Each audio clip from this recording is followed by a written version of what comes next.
Hey gorgeous peeps, this is Chris from TechSpert. I'm here with two of Oppo's freshest new smartphones to hit the UK. You got the Reno 2 here on the left, good value at £450. Got some really strong specs in there. Here on the right you got the Reno 2Z, which is actually even more wallet friendly at 329 quid. Looks basically the same as the standard Reno 2. They've had to trim back some of the specs, but all the same you still get some really impressive features packed in there, including a quad lens rear camera and a 4000 mAh battery for all day battery life, no problem. So even though they look very similar, there are quite a few little differences between the Reno 2Z and the full-fat Reno 2. So I thought I'd do a side-by-side comparison to show you which one might be best for you and whether you should try and stretch that budget for the standard Reno 2 or if the Reno 2Z will be absolutely fine for your needs. After all, 120 quid, that's what, about 25-30 pints of your finest British ale? Not in a London establishment obviously, but then I mean, we just go to Tesco's and stock up on special brew usually. Let's start with the design, and as you can see there's very little in it, certainly from the front end. The Reno 2Z's got a little bit of extra height on it, that's because it's got a slightly chunkier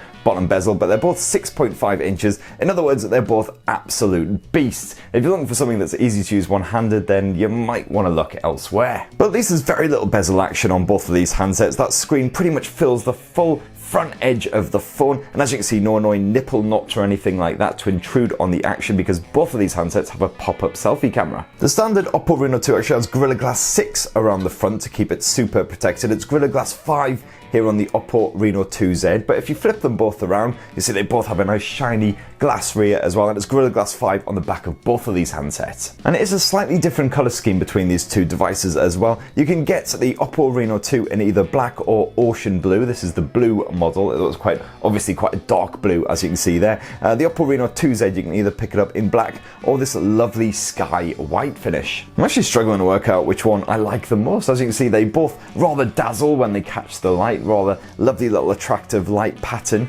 As you see, you get almost a purple hue down here on the ocean blue version of the Oppo Reno 2. Here on the sky white as well, you'll notice that when it catches the light, just so it just kind of throw out different colors as well. Almost a rainbow of different hues. It's lovely stuff, and it almost gives off a sort of a pearly white kind of finish. Very attractive. The quad camera setup is arranged in a nice central vertical alignment there, as you can see there. And you actually get a bit of O-dot nubbin action as well on both of these devices. It's up top here on the Oppo Reno 2Z, and it's a bit more further towards the center of the phone here on the Oppo Reno 2. What that does is it just helps to protect the back end of the phone if you're constantly slapping it down on hard surfaces like desks and tables. It's probably also worth pointing out as well though that neither of these phones has an IP rating, so they're not officially dust and water resistant, although I've taken them both out in rainstorms and they've been absolutely fine. As I mentioned before, the display on both the Oppo Reno 2 and the 2Z is a 6.5 inch, it's Full HD Plus on both of these handsets as well, same aspect ratio and everything, so no difference there at all. Go on the display settings, you'll see they're almost identical. You can play around with the likes of night shield modes in order to make things nice and warm and easy on the eye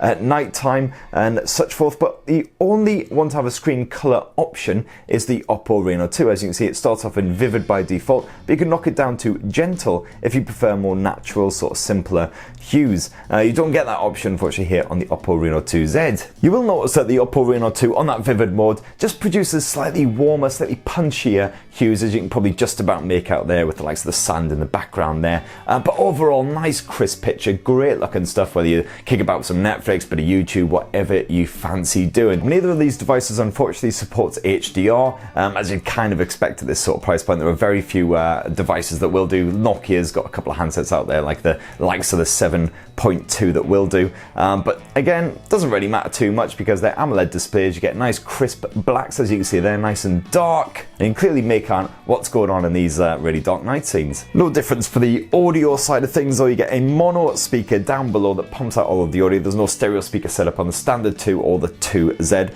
Pretty loud though. A number of upgrades and updates. It's going to get fully unboxed now, tested out with the likes of PubG. So yeah, top volume, nice clarity, and so absolutely fine if you're just kicking back again with a bit of YouTube or something like that in quite a noisy environment. As you can see there, you got Dolby Atmos support on both of the Reno devices as well, and support for high-res audio too. Now let's move on to the software, and both the Reno 2 and the Reno 2Z are sadly still running the older Android Pie. You don't get the fresh new Android 10 on either of them just yet. They do have a nice bit of overlay action though. You get the Color OS launcher architecture, version 6.1 on both these devices. You get a whole bunch of extra features on there, such as the likes of the Smart Assistant, just throws up a bunch of widgets for you to fast access all of your important stuff. Also support for a good bit of gesture control and everything as well. Of course, you've got full swipe navigation, so for instance, swipe up in order to go back home. If you're in an app, you can swipe to go back. It's all nice and intuitive, love it to bits. And no worries as far as security is concerned. Both the Reno 2 and the Reno 2Z sport an in-display fingerprint sensor. They're both pretty good, nice and responsive and accurate. As you can see there, if your fingers are a bit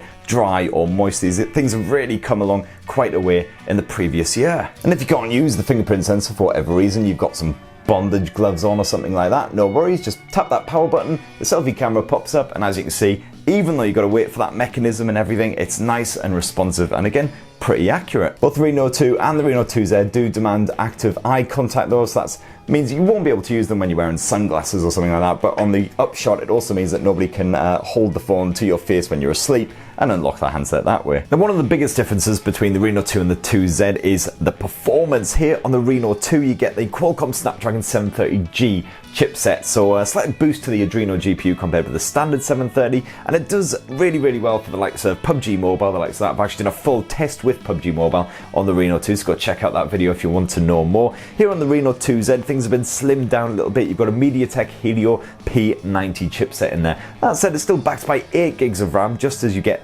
here on the Oppo Reno 2, but as you can see there from a Geekbench 5 score, slightly more pared down in terms of that performance. That's it, I've been using the 2Z for 2-3 days now, and it's been absolutely fine, just as I say, for your everyday shenanigans. Apps load up nice and quickly, you know, you're not hanging around waiting for stuff. It's a nice smooth navigation experience and everything as well. But if you're going to be doing a lot of gaming, especially for the foreseeable, I'd say try and boost up to the 2 if possible. It's all square on the battery front though. You get 4,000 mAh cells stuffed into both the Reno 2 and the 2Z, supported by the VOOC 3.0 charger. It gets you around half a charge in about half an hour. It's really not bad at all, and as you can see there, you've got the usual power saver modes and everything on board too. But on the storage, I believe that the Oppo Reno 2 only comes in a 256 gig flavour, whereas the 2Z, you've actually got a choice between 128 and 256. You obviously have to pay a bit more if you want that bigger storage. So let's move on to that camera tech, and of course it is a quad lens setup on both of these devices, as you can see there, but it is slightly different hardware. So they both do serve up pretty much the same primary lens as a 48 megapixel with Sony's IMX586 sensor and f1.7 aperture, but you don't get optical image stabilization in the 2Z, whereas you do in the standard 2. Both these smartphones sport an 8 megapixel ultra-wide angle lens as their secondary lens, but then here on the standard Reno 2 you get a 13 megapixel telephoto lens, which can give you up to a 3 times optical zoom and several times hybrid zoom.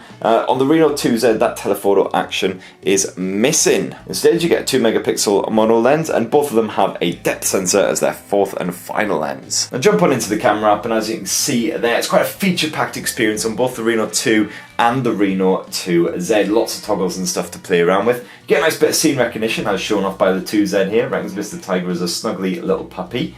As you can see, you can quickly take a shot like so. You can dodge between the different perspectives with a little tap of this icon here. So here on the Reno 2, you go all the way up to 5 times zoom. You can get the same from the 2Z here, but of course it's using digital zoom instead of the actual telephoto zoom, so you can probably tell a bit of difference in quality, pick it up on the fur there. And then another tap, you cycle actually to the ultra wide angle lens here on the Oppo Reno 2. You have to just give this little icon up here, tap on the 2Z in order to jump to that. You got the likes of dazzle color just to give those colors a bit of a boost. Otherwise just leave that off if you prefer a more natural finish. And of course you've got all of the usual bonus modes, nice bit of portrait action so you can just capture them. As you can see here, you've got various filters as well that you can play around with. Let's actually just knock that off, stick with the original. On the video front, you can shoot up to 4K resolution video on either of these devices at 30 frames per second.